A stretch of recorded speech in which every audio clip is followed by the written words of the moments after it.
प्राणों से प्यारे विद्यार्थियों, साथियों, आज हम चर्चा करेंगे अरस्तु के बाद का यूनानी राजनीतिक चिंतन, लेक्चर नंबर 82।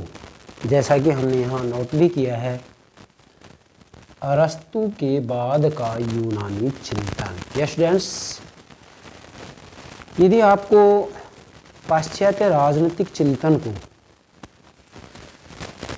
धरातल के स्तर पर समझना हो,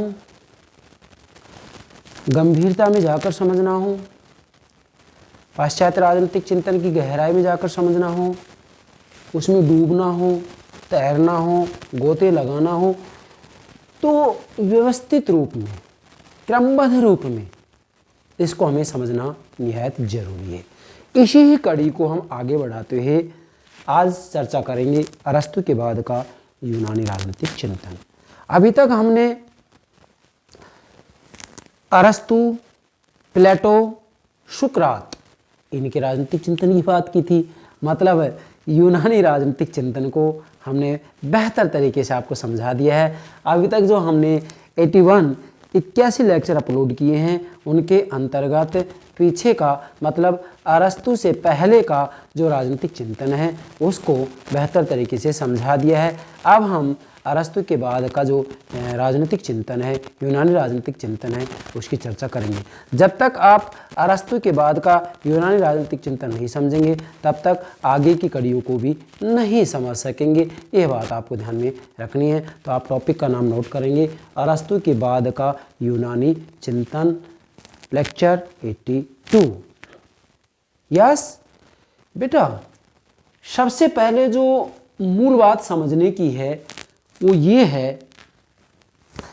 कि सुकरात का जो शिष्य है वो कौन है बेटा? यस, प्लेटो। प्लेटो का शिष्य कौन है? अरस्तु। राजनीति दर्शन का जनक कौन है? प्लेटो। राजनीति विज्ञान का जनक कौन है? अरस्तु।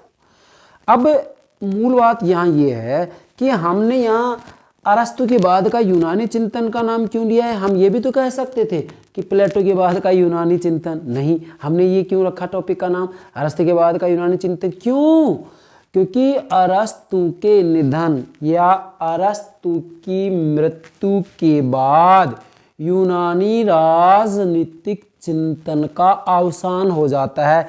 यूनानी राजनीतिक चिंतन का जो प्रवाह है वो अवरुद्ध हो जाता है, रुक जाता है, समाप्त हो जाता है, नष्ट हो जाता है। क्यों? क्योंकि यूनानी राजनीतिक चिंतन का जो केंद्र बिंदु है वो नगर राज्य है। क्या था बेटा? नगर राज्य, सिटी स्टेट।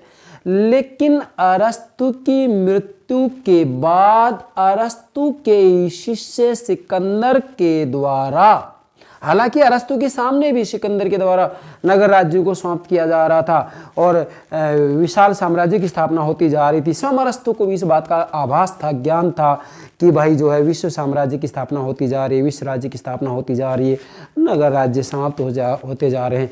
राजनीतिक संगठन की जो इकाई नगर राज्य थे वो समाप्त होते जा रहे थे और विशाल साम्राज्य की स्थापना होती जा रही थी। तो डेफिनेटली अरस्तु से पहले का जो यूनानी राजनीतिक चिंतन था उसका केंद्र बिंदु नगर राज्य था। लेकिन अरस्तु की मृत्यु के बाद में वास्तविक रूप में देखा जाए तो यूनानी राजनीतिक चिंतन का जो केंद्र बिंदु नगर राज्य था वो नगर राज्य समाप्त हो जाते हैं और इसका स्थान विश्व राज्य या विशाल साम्राज्य ले लेते हैं। ये आपको ध्यान में रखना है।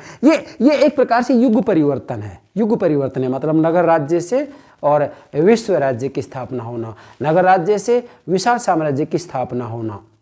अब इसमें जो मूल बातें हैं वो हम एक एक करके समझेंगे। और अरस्तु के बाद का जो यूनानी चिंतन है, अरस्तु के बाद का जो यूनानी चिंतन है, इसको जब तक आप नहीं समझेंगे तब तक आज तक के राजनीतिक चिंतन को नहीं समझ पाएंगे। इसलिए मैंने आपको क्या कहा था कि पश्चिमी राजनीतिक चिंतन को यदि आपको गहराई के धरातल पर जाकर के समझना है, उसके अंत स्तर में जाकर के समझना है, तो इसमें जो व्यवस्थितता है, जो क्रमबद्धता है, जो क्रमबद्ध रूप में कड़ियाँ हैं, उनको समझना बहुत जरूरी है। चलिए, सबसे पहले आप समझेंगे क्या कि अरस्तु के निधन मतलब अरस्तु की मृत्यु कब होती है? अरस्तु की मृत्यु 322 ईस्वी पूर्व में। तो अरस्तु के निधन के बाद यूनानी राजनीतिक चिंतन का प्रवाह अवरुद्ध हो जाता है। मतलब अरस्तु की मृत्यु के बाद यूनानी राजनीतिक चिंतन का जो प्रवाह है वो अवरुद्ध हो जाता है, अवसान हो जाता है, समाप्त हो जाता है, नष्ट हो जाता है। यूनानी राजनीतिक चिंतन का जो केंद्र बिंदु था वो सिटी स्टेट था, नगर राज्य था। ये आपको ध्यान में रखना है। यूनानी राजनीतिक चिंतन के अंतर्गत ये माना जाता था, क्या माना जाता था कि बिना राज्य के व्यक्ति को सुख नहीं मिल सकता। व्यक्ति के सुख का केंद्र बिंदु राज्य को माना जाता था, नगर राज्य को माना जाता था। ये कहा जाता था कि वास्तविक रूप में देखा जाए तो सद्जीवन की प्राप्ति, अच्छे जीवन की प्राप्ति केवल जो है राज्य के अंतर्गत हो सकती है। ये प्लेटो और अरस्तु ने माना था। लेकिन अरस्तु के बाद में इसके अंतर्गत परिवर्तन आ जाता है। क्या परिवर्तन आ जाता है, देखिएगा। अवसान का मुख्य कारण, मतलब वास्तव में जो यूनानी राजनीतिक चिंतन है इसका प्रवाह अरस्तु की मृत्यु के बाद में अवरुद्ध हो जाता है, समाप्त हो जाता है। यूनानी राजनीतिक चिंतन जो है समाप्त हो जाता है अरस्तु की मृत्यु के बाद में। इसका मुख्य कारण ध्यान दें, अवसान का मुख्य कारण मतलब वास्तविक रूप में देखा जाए तो राजनीतिक संगठन की जो इकाई नगर राज्य थी वह नगर राज्य धीरे धीरे समाप्त होते जा रहे थे। तो यूनानी राजनीतिक चिंतन के अवसान का जो मुख्य कारण था वो क्या था, युग परिवर्तन एवं यूनानियों के राजनीतिक जीवन में घटित होने वाला मूलभूत परिवर्तन था। मतलब वास्तव में देखा जाए तो जो ये यूनानी राजनीतिक चिंतन है इसके अवसान का, इसके पतन का, इसके नष्ट होने का मुख्य कारण क्या था, युग परिवर्तन। युग परिवर्तन क्या था कि यूनानी राजनीतिक चिंतन का केंद्र बिंदु नगर राज्य था। लेकिन अरस्तु की मृत्यु के बाद में पूर्ण रूप में राजनीतिक संगठन की जो इकाई नगर राज्य थे वो समाप्त हो जाते हैं और विशाल साम्राज्य की स्थापना शुरू हो जाती है। स्वयं अरस्तु के सामने भी अरस्तु के शिष्य सिकंदर के द्वारा नगर राज्य को धीरे धीरे समाप्त किया जा रहा था और विशाल साम्राज्य की स्थापना की जा रही थी। ये आपको ध्यान में रखना है। इसके बाद में राजनीतिक जीवन में होने वाला मूलभूत परिवर्तन था, मतलब यूनानी के राजनीतिक जीवन में ये मूलभूत परिवर्तन हो रहा था कि नगर राज्य समाप्त हो रहे थे और विशाल साम्राज्य की स्थापना होती जा रही थी। इसके बाद में आपसे प्रश्न पूछा जा सकता है कि भाई यूनानी राजनीतिक चिंतन के जो मुख्य चिंतक हैं कौन है बेटा, प्लेटो और अरस्तु हैं। ये आपको ध्यान में रखना है। तो प्लेटो और अरस्तु के राजनीतिक चिंतन का केंद्र बिंदु नगर राज्य था। मतलब यूनानी राजनीतिक चिंतन का केंद्र बिंदु क्या था बेटा, नगर राज्य। अरे भाई, प्लेटो और अरस्तु ये यूनानी राजनीतिक चिंतक ये तो थे और राजनीतिक चिंतन, यूनानी राजनीतिक चिंतन, प्लेटो और अरस्तु के राजनीतिक चिंतन का केंद्र बिंदु क्या था, नगर राज्य ही तो था, सिटी स्टेट ही तो था। तो प्लेटो और अरस्तु के राजनीतिक चिंतन का केंद्र बिंदु नगर राज्य था। और इसके बाद में क्या होता है, मैसिडोनिया के राजा फिलिप ने 359 ईस्वी पूर्व में गद्दी पर बैठते ही नगर राज्यों का विनाश आरंभ किया। अब जरा देखिएगा, मतलब जो मैसिडोनिया के राजा फिलिप थे इन्होंने 359 ईस्वी में गद्दी पर बैठते ही, ईस्वी पूर्व में गद्दी पर बैठते ही नगर राज्यों का विनाश आरंभ किया। मतलब सिटी स्टेट नगर राज्यों का सफाया शुरू कर दिया, नगर राज्य को समाप्त करना शुरू कर दिया। राजनीतिक संगठन की इकाई जो नगर राज्य थे, इन नगर राज्य के स्थान पर विशाल साम्राज्य की स्थापना का श्री गणेश किया गया। किसके द्वारा, मैसिडोनिया के राजा फिलिप के द्वारा। अब इसका क्या परिणाम हुआ, मतलब जो नगर राज्यों का विनाश आरंभ किया गया इसके द्वारा, किसके द्वारा, राजा फिलिप के द्वारा, तो इसके परिणाम स्वरूप विश्वव्यापी साम्राज्यों का जन्म हुआ। मतलब जब नगर राज्यों का सफाया किया गया, नगर राज्यों को समाप्त किया गया, नगर राज्यों को नष्ट किया गया, किसके द्वारा, राजा फिलिप के द्वारा, तो इसका परिणाम क्या निकला, परिणाम स्वरूप विश्वव्यापी साम्राज्यों का जन्म हुआ। मतलब विश्वव्यापी जो है साम्राज्यों का जन्म हुआ। और विश्वव्यापी साम्राज्यों का जन्म हुआ तो इसके अंतर्गत वास्तविक रूप में विभिन्न प्रकार की जातियां, विभिन्न प्रकार के धर्म, विभिन्न प्रकार की नागरिकताओं का समन्वय हुआ। ठीक है। और अरस्तु का शिष्य कौन था बेटा, सिकंदर महान। उसका शिष्य मतलब अरस्तु का शिष्य, उसका शिष्य सिकंदर महान नगर राज्यों को नष्ट करने में लगा हुआ था। हालांकि ये कहा जाता है कि क्या अरस्तु की इस बात की जानकारी नहीं थी कि भाई नगर राज्य समाप्त होते जा रहे हैं और अरस्तु के शिष्य सिकंदर के द्वारा नगर राज्यों का सफाया किया जा रहा था। जी हाँ, अरस्तु को इस बात की जानकारी थी, लेकिन इसके बावजूद भी अरस्तु के राजनीतिक चिंतन का केंद्र बिंदु नगर राज्य ही बना रहा। ये बात सत्य है कि अरस्तु के सामने ही नगर राज्य समाप्त होते जा रहे थे। तो सिकंदर महान नगर राज्यों को नष्ट करता जा रहा था। सिकंदर महान कौन था, जो है अरस्तु का शिष्य था। और इसके बदले में, किसके बदले में, नगर राज्यों को जब नष्ट किया जा रहा था तो इस बदले में युग के संदर्भ में ऐसे नए दर्शन की आवश्यकता थी जो उसमें व्यक्तिवादी एवं अंतर्राष्ट्रीय दृष्टिकोण का विकास कर सके। मतलब अब चूंकि नगर राज्य समाप्त होते जा रहे थे। अब नगर राज्य समाप्त होते जा रहे थे तो फिर एक नए दर्शन की आवश्यकता थी, क्योंकि विशाल साम्राज्य की स्थापना होती जा रही थी, विश्व राज्य की स्थापना होती जा रही थी। तो इसके लिए एक नूतन दर्शन, नए दर्शन की आवश्यकता थी, और इस दर्शन की आवश्यकता की पूर्ति की दो राजनीतिक विचारधाराओं ने, एपिक्यूरियन, जैसा कि मैंने यहाँ नोट भी किया है, एपिक्यूरियनवाद और स्टोइकवाद ने। एपिक्यूरियनवाद और स्टोइकवाद ये अरस्तु के बाद की दो ऐसी राजनीतिक विचारधाराएं हैं जिन्होंने अरस्तु के बाद के यूनानी राजनीतिक चिंतन को सहारा दिया। अब देखिएगा यहाँ, इस बदले युग के संदर्भ में ऐसे नए दर्शन की आवश्यकता थी जो उनमें व्यक्तिवादी एवं अंतर्राष्ट्रीय दृष्टिकोण का विकास कर सकते। अब व्यक्तिवादी एवं अंतर्राष्ट्रीय दृष्टिकोण की आवश्यकता की पूर्ति किसने की? एपिक्यूरियन और स्टोइक ने। एपिक्यूरियनवाद और स्टोइकवाद ने, ये दो राजनीतिक विचारधाराएं ऐसी थी जिन्होंने की व्यक्तिवादी एवं अंतर्राष्ट्रीय दृष्टिकोण की आवश्यकता की पूर्ति की। अब आगे बढ़ते हैं। अब तक के दर्शन का मतलब अरस्तु तक का जो यूनानी राजनीतिक दर्शन था, अब तक के दर्शन ने उन्हें सिखाया कि वे सामाजिक प्राणी हैं। मतलब अरस्तु तक का जो दर्शन है, इसने सिखाया कि जो मनुष्य है वो एक सामाजिक प्राणी है। जैसा कि अरस्तु ने कहा था कि मनुष्य स्वभाव से एक सामाजिक राजनीतिक प्राणी है। अरस्तु कहते हैं कि जो व्यक्ति कहता है कि मुझे समाज की कोई आवश्यकता नहीं है, मुझे राज्य की कोई आवश्यकता नहीं है, तो अरस्तु कहता है कि वह मनुष्य हो ही नहीं सकता, या तो वह देवता है या वह पशु है, क्योंकि पशुओं को और देवताओं को समाज और राज्य की आवश्यकता नहीं होती है। तो ये बातें जो है अरस्तु ने कही थी। और अब मतलब अरस्तु के बाद और अब एक ऐसे दर्शन की आवश्यकता थी जो उन्हें व्यक्तिगत ध्यान दें, व्यक्तिगत एवं विश्ववादी अस्तित्व का आभास करे। व्यक्तिगत एवं विश्ववादी अस्तित्व का आभास कराए, मतलब एक प्रकार से व्यक्तिवादी और अंतर्राष्ट्रीय दृष्टिकोण का आभास कराए। उनको एक ऐसे दर्शन की आवश्यकता थी, और इस दर्शन की आवश्यकता की पूर्ति किसके अंतर्गत होती है? अरस्तु के बाद की ये दो राजनीतिक विचारधाराएं हैं, एपिक्यूरियनवाद और स्टोइकवाद। एपिक्यूरियनवाद और स्टोइकवाद, ये दो ऐसी राजनीतिक विचारधाराएं हैं जिनके द्वारा इस आवश्यकता की पूर्ति की जाती है। किस आवश्यकता की? व्यक्तिगत एवं विश्ववादी अस्तित्व का आभास करा सके। तो डेफिनेटली यूनानी राजनीतिक चिंतन का केंद्र वो नगर राज्य था। अब नगर राज्य समाप्त होते जा रहे थे, इसके बाद में ये कहा गया कि भाई व्यक्ति को सच्चा सुख केवल जो है राज्य के अंतर्गत नहीं मिल सकता, बल्कि व्यक्ति को वास्तविक रूप में व्यक्तिगत बनना पड़ेगा, तब उसको सुख मिलेगा। और नगर राज्य के स्थान पर जो है विश्व राज्य की स्थापना होती जा रही थी। तो इन आवश्यकताओं की पूर्ति एपिक्यूरियनवाद और स्टोइकवाद के अंतर्गत होती है। यही अरस्तु के बाद का यूनानी राजनीतिक चिंतन कहलाता है। अरस्तु के बाद का यूनानी राजनीतिक चिंतन यदि देखा जाए तो दो विचारधाराओं में प्रकट होता है, एपिक्यूरियनवाद और स्टोइकवाद। ये दोनों विचारधाराएं हम अलग से आपको समझाएंगे। और इसके बाद में सार रूप में लेते हैं हम अरस्तु के पश्चात की राजनीतिक विचारधाराओं की विशेषताएं। नोट करें, अरस्तु के पश्चात की या अरस्तु के बाद की राजनीतिक विचारधारा की विशेषताएं, मतलब अरस्तु के बाद की जो राजनीतिक विचारधारा है, जैसे कि एपिक्यूरियनवाद और स्टोइकवाद, तो इनकी क्या विशेषताएं हैं, इसको हम 3 बिंदुओं के माध्यम से समझेंगे।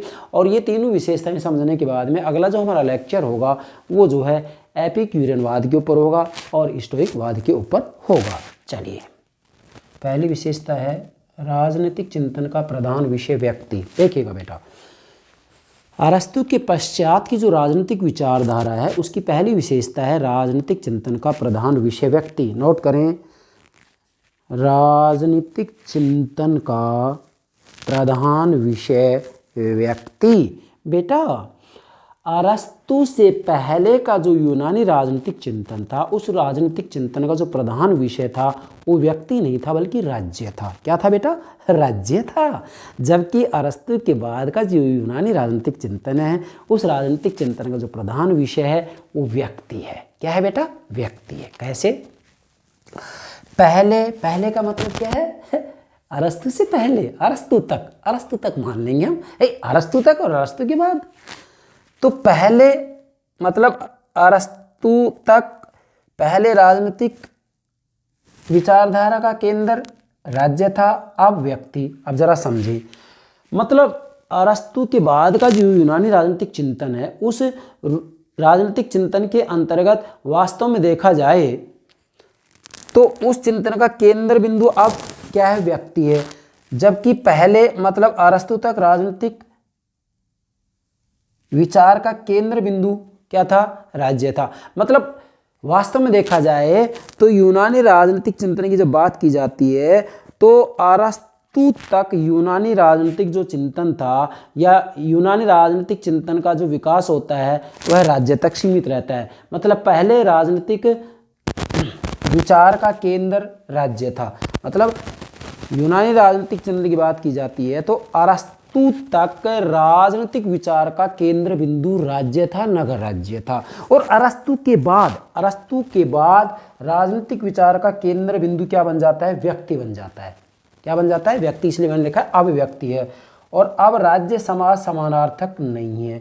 मतलब अरस्तु तक, प्लेटो और अरस्तु दोनों ने ही जो है राज्य और समाज को समानार्थक माना है, राज्य और समाज को एक माना है। लेकिन अरस्तु के बाद जब एपिक्यूरियनवाद और स्टोइकवाद की विचारधारा अस्तित्व में आती है तो इन्होंने राज्य और समाज को समान नहीं माना है, राज्य और समाज में अंतर माना है। ठीक है, पहली विशेषता। दूसरी ये था नगर राज्य के स्थान पर विश्व राज्य की अवधारणा। अब जरा देखिएगा, सबसे महत्वपूर्ण बात है ये बेटा। अरस्तु तक जो यूनानी राजनीतिक चिंतन था उस राजनीतिक चिंतन का जो सेंटर पॉइंट था, जो केंद्र बिंदु था, वो नगर राज्य था। मतलब संपूर्ण यूनानी राजनीतिक चिंतन की चर्चा की जाए और उसके अंतर्गत अरस्तु तक यूनानी राजनीतिक चिंतन की बात की जाए तो उसका जो केंद्र बिंदु है वो नगर राज्य है। क्या? नगर राज्य है। लेकिन अरस्तु के बाद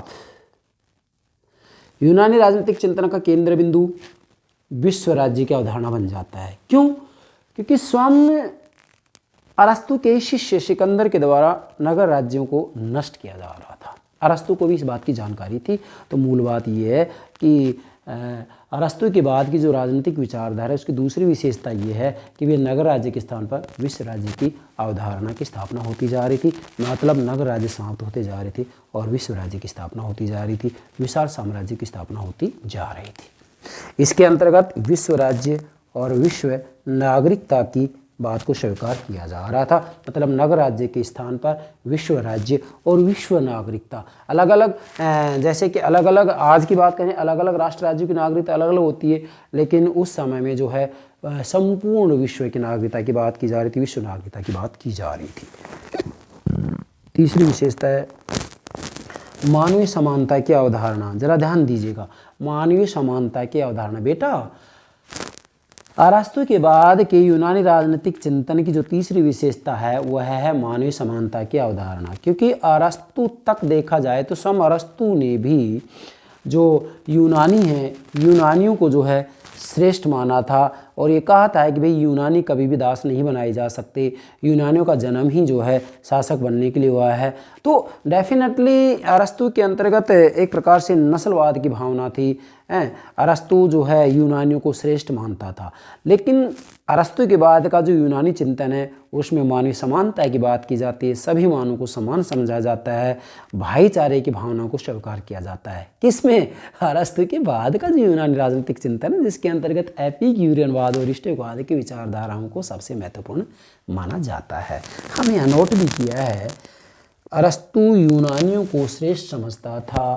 भाई अब आपसे पूछ लिया जाए यूनानियों को श्रेष्ठ कैसे समझता था?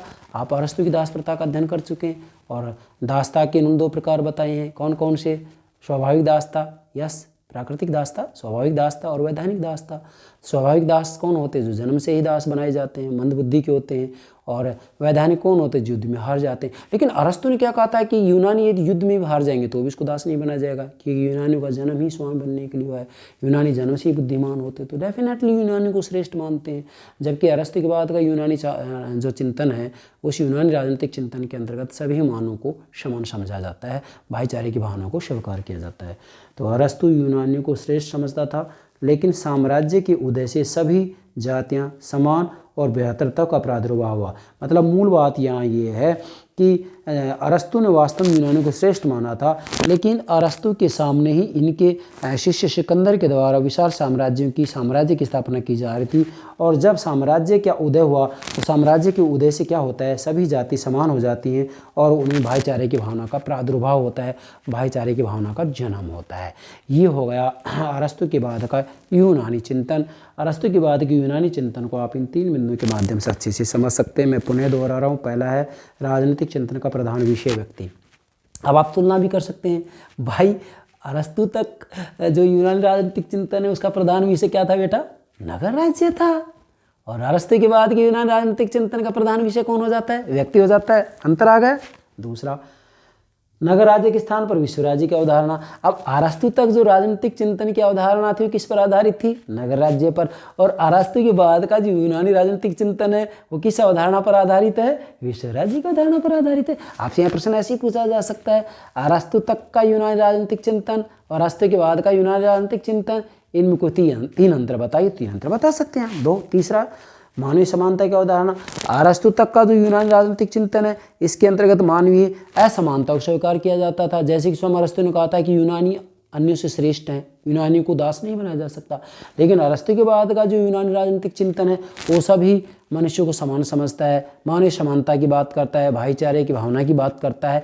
तो डेफिनेटली ये 3 जो विशेषताएं हैं अरस्तु के बाद के राजनीतिक चिंतन की, तो इन 3 बिंदुओं के आधार पर आप अरस्तु तक के राजनीतिक चिंतन को भी समझ सकते हैं। मतलब ये 3 जो है एक प्रकार से हम ये बताएंगे ऐसे पॉइंट्स हैं, ऐसे बिंदु हैं जिससे आप अरस्तु के बाद के यूनानी राजनीतिक चिंतन को बेहतर तरीके से स्पष्ट कर सकते हैं। मुझे पूरा विश्वास है आप जो है अरस्तु के बाद का जो यूनानी चिंतन है उस यूनानी चिंतन को अच्छे से समझ गए होंगे। और जब आप इस चिंतन को समझ जाएंगे तो आगे चल करके जब आप व्यक्तिवादी विचारधारा, अंतर्राष्ट्रवाद की विचारधारा इनको समझेंगे तो आपको कहीं कोई दिक्कत नहीं आएगी। आपको मैं संकेत दे दूंगा कि जब हमने अरस्तु के बाद का राजनीतिक चिंतन समझाया था, अरस्तु के बाद का यूनानी राजनीतिक चिंतन समझाया था, उस समय हमने जो है व्यक्तिवादी और अंतर्राष्ट्रीय दृष्टिकोण की विकास की बात की थी। तो डेफिनेटली आप ये समझ जाएंगे कि भाई अंतर्राष्ट्रीय दृष्टिकोण व्यक्तिवादी दृष्टिकोण की जब बात की जाती है तो किसी न किसी रूप में अरस्तु के बाद की यूनानी राजनीतिक चिंतन के अंतर्गत बीज रूप में अंतर्राष्ट्रवाद और व्यक्तिवाद की विचारधारा मौजूद थी। ठीक है, तो मुझे विश्वास है आप आज के लेक्चर को बेहतर तरीके से समझ गए होंगे। यस बेटा, okay, thank you very much, thank you very much.